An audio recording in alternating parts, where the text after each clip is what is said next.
There was a time when every African party, from Toronto to London to Lagos, was built around hip-hop.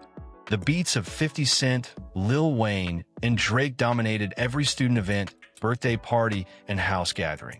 If you were at a university party in the late 2000s or early 2010s, you already know what I'm talking about. Everyone dressed like a rapper, the DJs spun nothing but hip-hop, and Afrobeats was seen as that other genre, tucked away for when the crowd started thinning out. But something changed. A massive cultural shift happened, and today, hip-hop is no longer the heartbeat of African parties. That title belongs to Afrobeats. The story of how Afrobeats replaced hip-hop isn't just about music. It's about identity, pride, and cultural evolution. It's about Africans finally seeing themselves reflected in the soundtracks of their celebrations. Let's rewind for a second. Back then, hip-hop represented more than just music. It was status. It was swagger. African youths growing up in the diaspora, especially in places like Toronto, London, and New York, connected deeply with it because hip-hop gave them confidence in spaces where they often felt invisible. It was the sound of rebellion, coolness, and power. But over time, something about it started feeling distant. Hip-hop was American.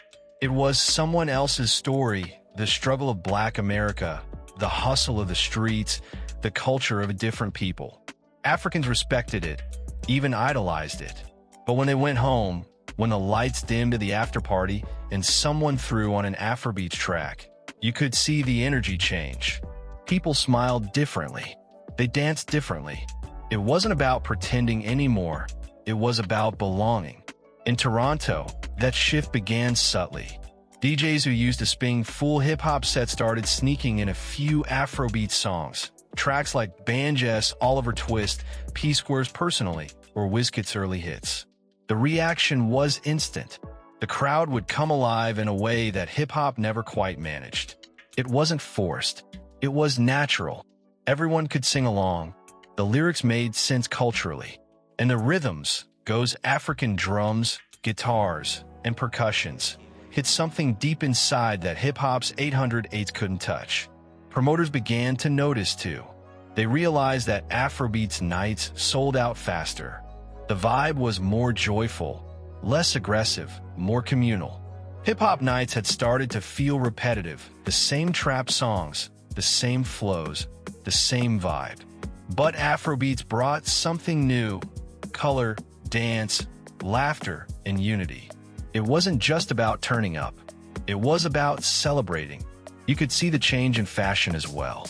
Hip-hop parties used to mean dark clothes, baggy jeans, chains, and snapbacks. But Afrobeats parties, suddenly, people were showing up in Ankara prints, bright colors, gold accessories, and stylish fits inspired by African fashion. The music had changed the culture, or maybe the culture had changed the music. By the mid-2010s, it was clear that the hierarchy had flipped. Artists like Wizkid, Davido, Tiwa Savage, and Burna Boy weren't just local stars anymore. They were global icons. They represented a sound that was authentically African, but cool enough to compete on the world stage. Hip-hop had to step aside, not because it faded, but because Afrobeats evolved into something bigger. DJs in Toronto like DJ Havel, DJ Damager, and DJ Magic Flows helped accelerate that transition. They were the ones brave enough to change their playlists when most crowds were still expecting American hits. They knew that if they gave Afrobeats a chance, people would respond, and they were right. Slowly, Afrobeats tracks started dominating every mix. Before long, you couldn't have a proper African party without a solid hour of Afrobeats. And now, it's the other way around. Hip-hop might get 10 minutes if it's lucky. What made this shift even more powerful was how Afrobeats reconnected Africans in the diaspora with their roots. For many young people who grew up feeling caught between two worlds, Afrobeats became a way to proudly express identity. It made being African cool again. You no longer had to hide your culture to fit in. In fact, your culture became the vibe everyone wanted to tap into.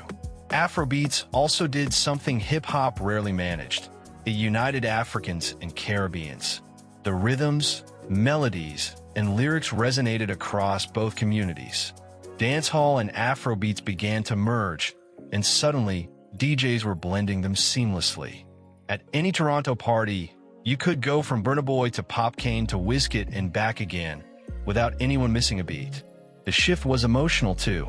Hip-hop made you feel strong, but Afrobeats made you feel alive. The drums reminded people of home. The melodies carried memories of weddings, markets, and long car rides back in Lagos or Accra. It wasn't just sound. It was nostalgia and pride wrapped in rhythm. And the industry noticed. Promoters started branding events as Afrobeats nights, and those events sold out effortlessly. Venues that once hosted hip-hop battles and rap showcases were now decorated with African flags and theme nights celebrating the continent. The economic power of Afrobeats became impossible to ignore. This evolution didn't mean that hip-hop disappeared. Far from it. It just found a new role. Today, hip-hop and Afrobeats often coexist beautifully. Many Afrobeats artists borrow from hip-hop's attitude, while hip-hop artists sample Afrobeats beats. The fusion is real, but the heart of African parties has shifted permanently toward Afrobeats. It's the soundtrack of joy, of homecoming, of self-love. In Canada, this transformation mirrors the growth of the African diaspora itself. As more Africans settled in cities like Toronto, Ottawa, and Montreal, their cultural confidence grew. They stopped chasing Western validation and began celebrating themselves. And with that came a demand for music that truly represented them. Afrobeats answered that call perfectly. Today, walk into any Afrobeats event in Toronto and you'll feel it immediately. The room radiates warmth. People dance freely, sing along to every lyric, and celebrate not just the music but the identity it represents. DJs curate their sets with pride, knowing they're not just entertaining, they're carrying a legacy. The fall of hip-hop dominance at African parties wasn't a rejection, it was evolution. A natural progression towards something that felt more authentic. Hip-hop will always have its place, but Afrobeats owns the heart. It's the sound of the continent echoing across the world, reminding everyone where the rhythm began. So next time you're at a Toronto Afrobeats night and that beat drops, when everyone suddenly jumps up, singing word for word, remember that you're witnessing history.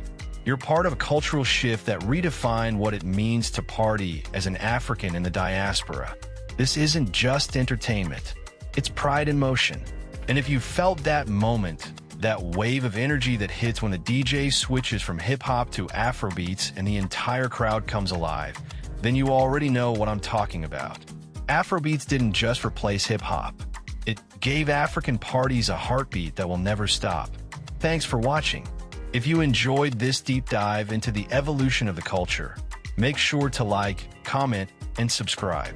I've got plenty more stories from the world of Afrobeats, from the DJs driving the movement to the artists shaping its future. Stay tuned, because this is just the beginning.